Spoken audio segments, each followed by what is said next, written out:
కాశ్మీర్ పహల్గామ్ లో ఉగ్రవాదుల దాడిని యావత్ భారతదేశ ప్రజలందరూ కూడా ఖండించారని చెప్పవచ్చు. అక్కడ వారు చనిపోవడాన్ని నిరసిస్తూ పూర్తి స్థాయిలో ప్రజలందరూ కూడా ర్యాలీలు చేసినటువంటి సందర్భాలు మనం చూసాం. అయితే ఆ ఉగ్రవాదాన్ని అణిచివేసేందుకు భారత ప్రధాని నరేంద్ర మోడీ అన్ని చర్యలు తీసుకుంటున్నారు. ఎవరైతే పాకిస్తాన్ బార్డర్ లో ఉన్నటువంటి ఉగ్రవాదులకు సంబంధించినటువంటి ఇళ్లను కూడా పేల్చివేస్తూ అన్ని చర్యలు తీసుకుంటారు. ఉగ్రవాదాలు అన్నది మరి భారతదేశంలోకి రాకుండా ఎలాంటి చర్యలు తీసుకోవాలనో వాటన్నిటిని తీసుకుంటూ ముందుకు సాగుతున్నారు.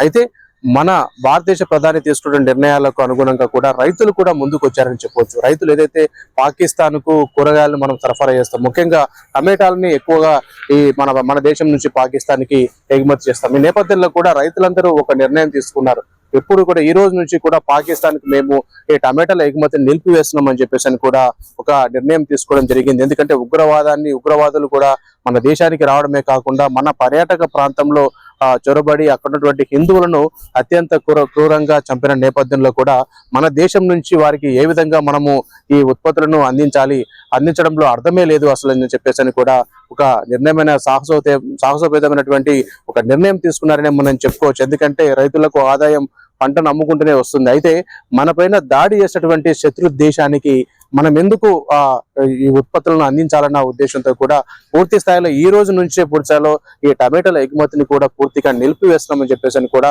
రైతులందరూ చెప్పడం జరిగింది. నేపథ్యంలో కూడా వీరు తీసుకున్నటువంటి నిర్ణయాన్ని కూడా అందరూ సమర్థిస్తున్నారు. ఎందుకంటే మన దేశం పైన ఈ ఉగ్రవాదాన్ని చూపినటువంటి పాకిస్తాన్ కు మనం ఎలాంటి సహాయం చేయకూడదు అని చెప్పేసి కూడా ప్రతి ఒక్కరు కూడా రైతులు తీసుకుంటున్నటువంటి నిర్ణయం పట్ల మాత్రం అయితే హర్షం వ్యక్తం చేస్తున్నారని మనం చెప్పవచ్చు. మేము ఈ రోజు ముఖ్య ఉద్దేశం ఏమనగా కాశ్మీర్ మన భారతదేశంపై దాడి చేస్తున్నారు, మన హిందువులను ముఖ్యంగా టార్గెట్ చేసి దాడి చేస్తున్నారు. కాబట్టి మన మోడీ గారు ఎంతో కష్టపడి ఇప్పుడు తిరిగి దాడి చేస్తున్నారు. ఉగ్రవాదం దానిపై పాకిస్తాన్ పై మన భారతదేశం కూడా దాడి చేస్తున్నారు. ఎందుకంటే ఈ రోజు మనం పర్యాటకులు వెళ్ళింది కూడా వాళ్ళని కూడా చంపి మనకి తిరిగి పంపించారు. మేము చేసిన పాపం ఏంటిది, భారతదేశంతో పెట్టుకుంటే మీకు ఎలా ఉంటది అనేసి మా మోడీ గారు చెప్తున్నారు.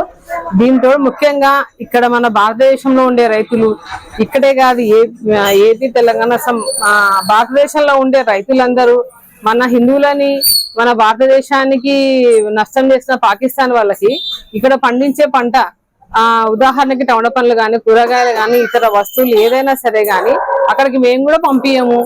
ఎందుకంటే వాళ్ళు మాకు చంపనీకి చూస్తుంటే మేము ఎందుకు పంపించాలి అనేసి వాళ్ళ నిత్యావసర వస్తువులు ఏవైనా సరే ఇక్కడ నుంచి మేము పంపించమని రైతులు కూడా చెప్పారు. మాకు ఇలా రైతులు కూడా మద్దతు ఇస్తున్నందుకు మన మోడీ గారికి సపోర్ట్ గా ఉంటున్నందుకు చాలా సంతోషంగా ఉందండి. ఈ యూనిటీ రైతుల్లో కాదు మన హిందువులందరిలో కూడా రావాలి. యూనిటీ రావడం వలన మనం ఎక్కడ వెళ్ళినా పని సాధిస్తామనేది ఉంటాం. మోడీ గారిని చూసి మనం నేర్చుకుంటున్నాం. ఇప్పుడు ఇదే కంటిన్యూ చేయాలనేసి మేము అనుకుంటున్నామండి. కాశ్మీర్ లో పాకిస్తాన్ వాళ్ళు ఉగ్రవాదులు దాడి చేసినందుకు మన మోడీ గారు స్పందించే విధానం బాగా నచ్చింది నాకు. మన రైతులు స్పందించే విధానం కూడా బాగా నచ్చింది నాకు. ఎందుకంటే మన వాళ్ళందరూ కలిసికట్టుగా యూనిటీగా చేసేందుకు రైతులందరూ కలిసి ఇది పాకిస్తాన్ కి టమోటా మన రైతులు పండించే పంటలన్నీ పాకిస్తాన్ పంపించకుండా ఆపినందుకు మనం కలిసికట్టుగా ఉండాలనే దానికి నిదర్శనం ఇది. ఇలాగే ప్రతి ఒక్క భారతీయుడు కలిసిమెలిసి మనం దీన్ని ఈ ఉగ్రవాదాన్ని అరికట్టాలని నేను కోరుకుంటున్నాను.